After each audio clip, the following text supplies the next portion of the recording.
elefante bategan, eta puka, erleak eta traktorea. Eta gurekin ditugu, beren egileak elefante bategan, osatu dute Patxi Zubizarreta eta Aitziber Alonsoren artean, eta puka, erleak eta traktorea, irekin zakarrak ari. Testua eta marrazkiatu egin honetan, berak egin ditu biak. Eta, bueno, iruditu zaigu, badakizue, adina jarrera izaten zaiela pixka bat liburu hauei eta 8 urtetik aurrerako irakurlentzako moduko liburuak direla.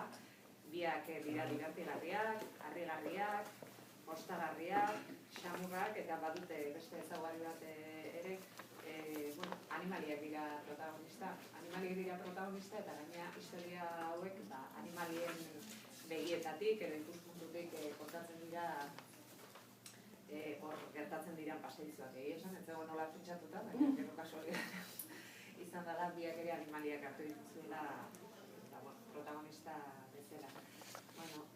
Jokin eta Patxi ezagutzen dituzue, literaturan argitalpen ugari dituzte, sariak ere jaso dituzte, eta hau da bere azkenengo argitalpena. Aitziber Alonsok ere Patxirekin lan egin izan du, baina uste liburu hau bereziki gustatzen zaiola, animaliak asko gustatzen zaiolako. Eta besterik gabe, elefante bategan, elefante bat egan normalean sorpresa